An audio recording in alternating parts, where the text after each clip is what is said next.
Hi, இன்னைக்கு ஹெல்த்தியான breakfast come snacks recipe ஒன்று தான் பார்க்க போகிறோம். ராகி அடை கொஞ்சம் டிஃப்ரெண்ட்டாக எப்படி செய்யலான்னு பார்க்கலாமா? இதுக்கு ஒரு மிக்சிங் பவுலில் ஒரு கப் அளவு ராகி மாவு எடுத்துக்கலாம். இதில் பார்த்திங்கன்னா நம்ம சேர்க்குற இன்க்ரீடியன்ட்ஸ் எல்லாமே ஹெல்த்தியான இன்க்ரீடியன்ட்ஸ் தான். ஸோ இப்போ இதுக்கு தேவையான உப்பு. இந்த ராகி மாவு பார்த்திங்கன்னா வீட்லேயே கேழ்வரகு வாங்கி காய வச்சு அரைச்சது. ஸோ இப்போ இதில் கொஞ்சோண்டு ஜீரகம் ஆட் பண்ணிக்கலாம், இது செரிமானத்துக்கு. இப்போ ஜீரகம் உப்பு ஆட் பண்ணோன்னே கையால் நம்ம இதை நல்லா பிசைஞ்சு விடணும். ஸோ உப்பு வந்து எல்லா இடத்துலையும் ஸ்ப்ரெட் ஆகிற மாதிரி நல்லா பிசைஞ்சு விட்டுக்கோங்க.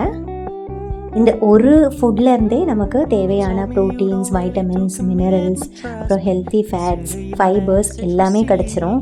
ஸோ இது கம்ப்ளீட் ஹெல்த்தி ஃபுட் தான். குழந்தைங்க பெரியவங்கன்னு எல்லாமே இது சாப்பிட்லாம். ஸோ இப்போ நம்ம தான் மிக்ஸ் பண்ணியாச்சு. அடுத்து ஒரு ஆனியன் குட்டி குட்டியாக நறுக்கி ஆட் பண்ணிக்கலாம். அது கூட ஒரு கைப்பிடி அளவு முருங்கைக்கீரை சுத்தம் பண்ணி வாஷ் பண்ணி எடுத்து வச்சுருக்கேன். ஸோ அதையும் ஆட் பண்ணிக்கோங்க. வாரத்தில் 3 நாள் நம்ம முருங்கைக்கீரை சேர்த்துக்கணும் கண்டிப்பாக எல்லாருமே.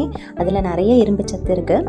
இப்போது கொஞ்சோண்டு பொடியாக நறுக்கின இஞ்சி, இதுவும் செரிமானத்துக்கு தான் சேர்த்துக்கிறோம்.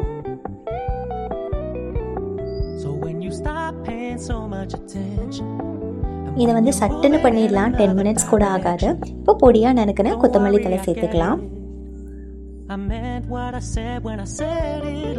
இதில் அடுத்ததாக துருவின கேரட் ஆட் பண்ணியிருக்கேன். உங்களுக்கு வேறு ஏதாவது வெஜிடபிள்ஸ் பிடிக்கும்னாலும் நீங்கள் அதை ஆட் பண்ணிக்கலாம். இப்போ இதில் குட்டி குட்டியாக நறுக்கின பச்சை மிளகாய் ஆட் பண்ணிக்கிறேன். அடுத்ததாக சேர்க்க போகிறதா ஒரு ஸ்பெஷல் இன்க்ரீடியன்ட் இந்த ராகி அடைக்கு. அது வந்து டேஸ்ட்டை என்ஹான்ஸ் பண்ணி கொடுக்கும். இது என்னென்னா வறுத்து ஒன்றும் பாதியமாக பொடி பண்ண வேர்க்கடலை. ஸோ இதை எல்லாத்தையும் ஆட் பண்ணிவிட்டு நல்லா மிக்ஸ் பண்ணிக்கோங்க. எங்கேயுமே பிசுறு இருக்கக்கூடாது. ராகி மாவு ஒன்று வீட்டில் இருந்தால் போதும், அதை வச்சு நம்ம ஏகப்பட்ட ஹெல்த்தி ரெசிபீஸ் பண்ணலாம். ஸோ எப்போவுமே ராகி வந்து வீட்டில் மாவாக அரைச்சி ரெடிமேடாக வச்சுக்கோங்க.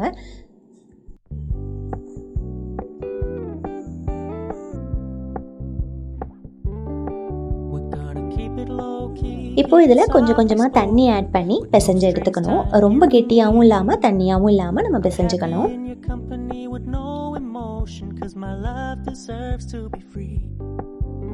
I never wanna look at a house in the garden. I never wanna lock you down. I know you're not mine, it's just my turn, but we can still have fun for now.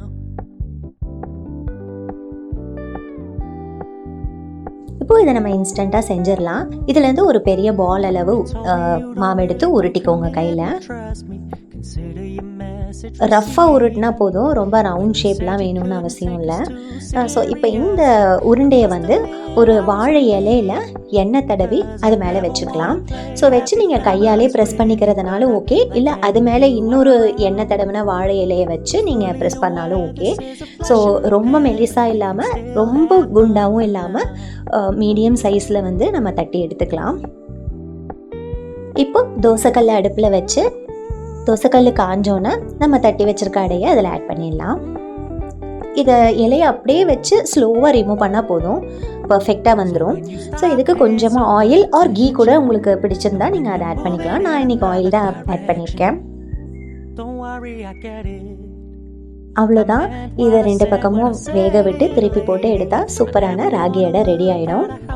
Actually இதை அப்படியே சாப்பிட்லாம், இதுக்கு எந்த தொட்டுக்கையும் அவசியம் இல்லை. But in case உங்களுக்கு தொட்டுக்க வேணும்னா தேங்காய் சட்னி, பொட்டுக்கடலை சட்னி, இல்லைனா வந்து தக்காளி சட்னி எது வேணாலும் நீங்கள் வச்சு சாப்பிட்லாம்.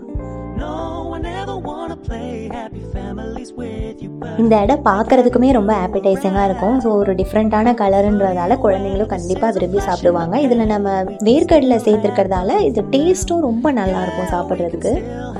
அவ்வளோதான், இப்போது நம்மளோட டேஸ்டி அண்ட் ஹெல்த்தி ராகி அடை ரெடி ஆயிடுச்சு. வேர்க்கடலை இல்லாத பட்சத்தில் நீங்கள் ஊற வச்ச கடலைப்பருப்பு கூட சேர்த்துக்கலாம். ஸோ கண்டிப்பாக இந்த ரெசிபியை ட்ரை பண்ணிவிட்டு கமெண்ட்ஸில் எப்படி இருந்ததுன்னு வந்து சொல்லுங்கள். இந்த மாதிரி பியூட்டி, குக்கிங் அண்ட் கார்டனிங் வீடியோஸ்க்கு என்னோடய சேனலை ஃபாலோ பண்ணிக்கோங்க. உடம்பை பார்த்துக்கோங்க. பை.